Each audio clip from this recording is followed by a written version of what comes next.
Well, when humans were hunter-gatherers, I mean, you had to be sharp and cognitive to go get your next meal if you can. So why do you think starving? And then you're not going to have another meal 24 to 36 hours anyway. So there's your embedded fasting and discipline.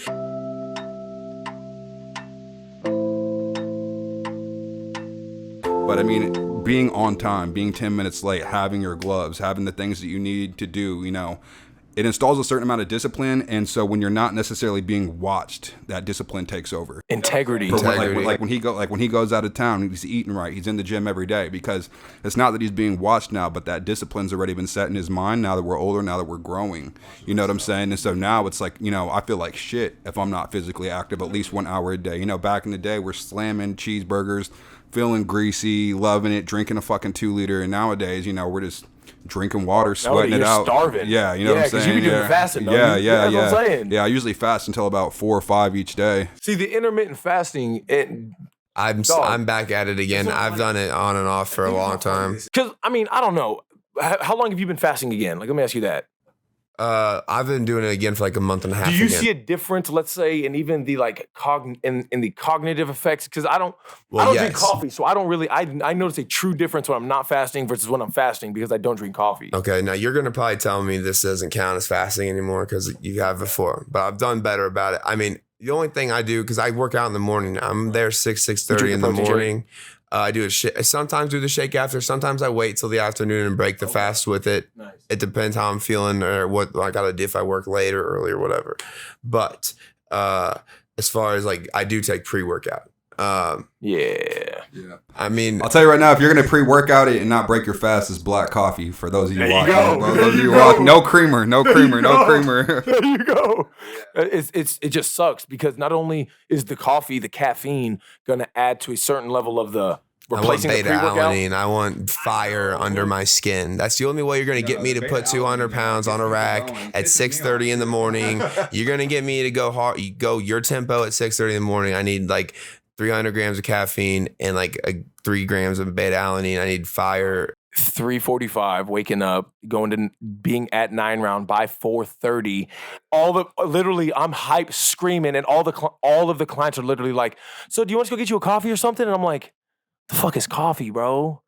Because personally, again, the fasting implications gave me a certain heightened level of stimulus, attentiveness, and awareness. You don't need it. But if you drink caffeine, bro, do your thing. You know what I'm saying? It's just, I'll tell you right might have to go black with it.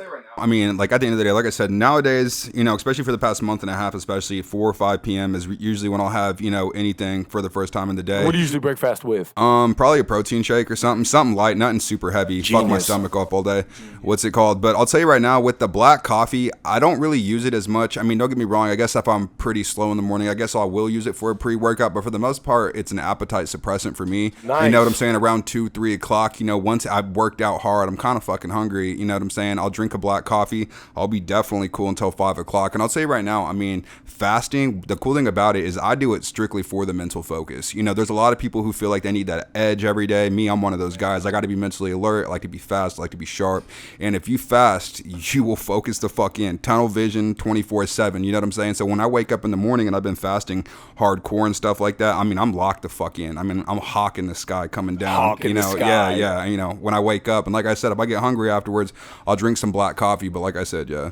Appetite suppressant. Well, when humans were hunter-gatherers, I mean, you had to be sharp and cognitive to go get your next meal if you can. So why do you think starving? And then you're not going to have another meal 24 to 36 hours anyway. So there's your embedded fasting and discipline and the natural benefits of all of those cognitive reasons of why the trend now, thankfully, whether it be thanks to the Joe Rogans and the people like that who have really got a lot of following and become mainstream now, but all this knowledge that all stems from ancient knowledge, just like your book, just like all these things, it's not that long ago, and these principles are embedded for a reason, and you can easily trace a lot of them. Let me ask you this: do you feel like you work out better whenever you eat before, or do you feel like you work out better when you don't eat before you work out? I don't eat food before, but I do drink the pre-workout just to get me kind of... I had to pre-workout the other night, and it may be why I got those muscle ups. Because I'm also waking up if I go at 6:30, I'm up at 6. So my mind hasn't really that kind of jump starts because I won't wake up at 5 and I'm not going to do the 9 rounds. I'm not as disciplined. But here's the thing. I didn't wake up and was chilling. I woke up and went straight to work. Right. Yes. Right. Because I can't do that either. I can't just sit around. You know what I'm saying? It's got to be get up and go. Go. And I didn't like eating before anyway, back when we would go in the afternoons. Really, like I'd have a lunch at work, maybe around noon, but by the time it'd be 6 or 7 when we're working out, that's digested, and then I'd eat after. Tim, is there do you have a preference like of eating either before or after? I'll tell you right now, I don't eat shit before I go and lift or box workout, whatever I'm doing that day. I don't eat anything before. And I'll tell you right now, I get a lot of shit for this because I'm a big Conor McGregor guy. Everybody, you know, they have their own opinion about the guy. I'm a big fan of him, and I know I watch a lot of his documentaries and a lot of his, you know, motivational stuff. And he says that the reason he fasts, you know, at least minimum 5 hours before each workout, he's like, it takes you to a certain place that you don't get when you eat.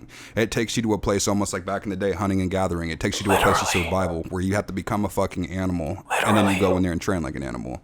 It goes hand in hand, you know?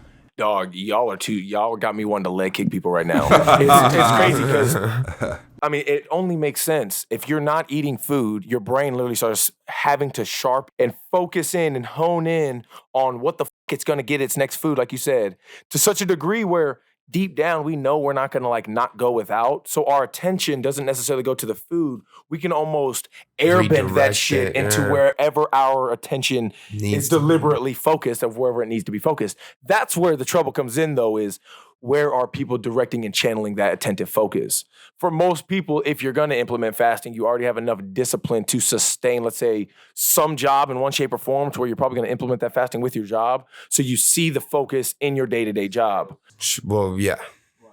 You completing exactly what Donnici said. It taps into that primal, savage part of us that truly didn't know whether or not we were going to get food tomorrow, the next day, or the next.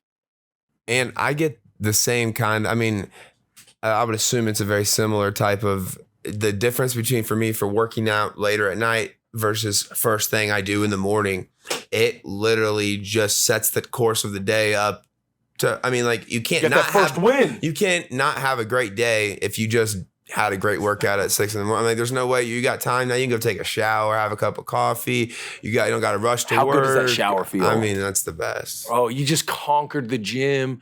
Your muscles are so sore, and you just know, I still have 12 hours of the day. You know what I'm saying? Like, your head feels right though. That's what I mean. It's like you have an extra level of ambition towards conquering your minuscule day-to-day tasks because you conquered one of the biggest tasks, which is conquering the gym. So let me ask you this: post gym, you know, you're in the shower, hot shower, cold shower. It's one of the biggest conversations that goes back and forth to start the day. What do you think is beneficial, and do you think the other one's not?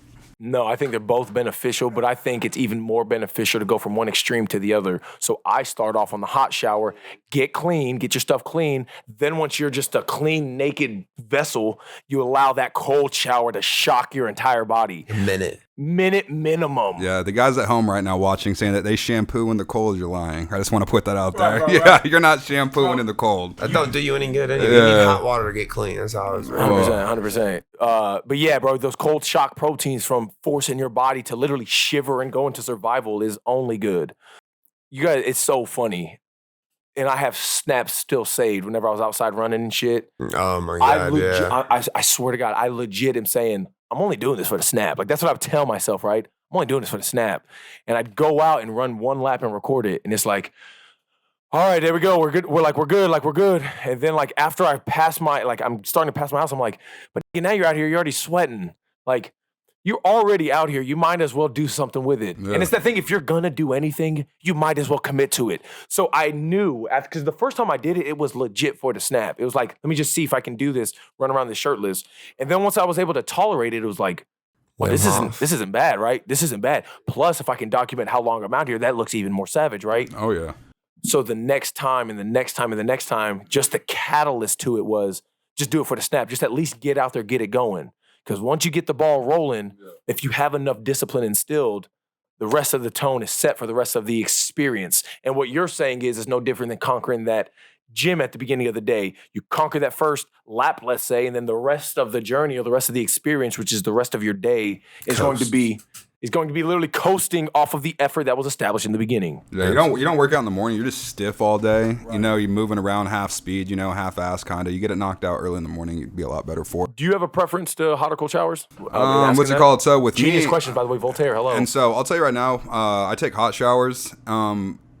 After a hard day's worth of training and stuff like that, like the last minute. Right now I'm worked up to like a minute. Started out 30 seconds. With me, when it comes to the cold water, I can handle it for a little bit. After a while, you know, it starts to be too much. Right now I'm working up to a minute. My next jump is about a minute and a half. I want to get up to about 5 minutes. You know, because, you know, right now I do take ice baths. You know, that's something that I've come to enjoy the more that I train and stuff like that. I take them like once a month because, I mean, they're pretty hard on me. You know what I'm saying? Like I said, with cold water and all. And so, you know, I want to slowly work my way up in the showers. Like I say, I start off hot, then move over cold. And so I feel like it's going to help me in that area a little bit more. But, no, I like it. Wakes your ass up. Like I said, I'm all about that mental focus. Once you wake up in the morning, don't eat shit, don't drink shit. You're locked in, and then you go take a cold shower, too. I mean, you're ready. It's a wrap. Yeah. I've been doing your system of that since we first probably ever talked about that like 3 years ago. Just blast the cold water at the end. Yeah, I mean, we may need to do kind of like I did that Armageddon video. We may need to do like us three going late night, midnight workout type stuff just to show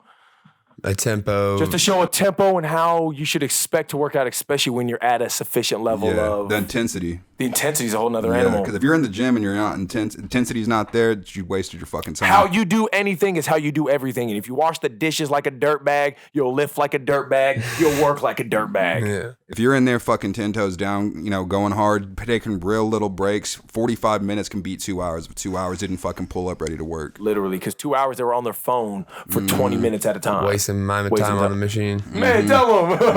That's one of those things too, man, that really gets under my fucking skin is nowadays with these gyms and stuff, I feel like TikTok and all that stuff is such a thing nowadays. You have so many fake people. The other day I was sitting in there and I was doing a shoulder circuit and I was in there and, you know, people are going to come in and do what they want, right? I'm not really too paid attention. I'm usually fucking locked in on what I'm doing. No, I wish. Okay, so these 3 girls came in, right? Very beautiful girls, whatever, you know, they're over there doing their own thing. You got 2 of them who aren't even in workout clothes and one of them who is in workout. And bro, I probably saw them curl this bar at least 100 times over like 30 minutes. You know what I'm saying? They do 3, take a video, not the right angle. Do another 3, not the right light. You know what I'm saying? And that's the thing too. It's just like people know if you're fucking doing this or if you're not doing this. So you know what I'm saying? If you stand up, take a fucking before photo and then lay on your bed and take an after photo, we know.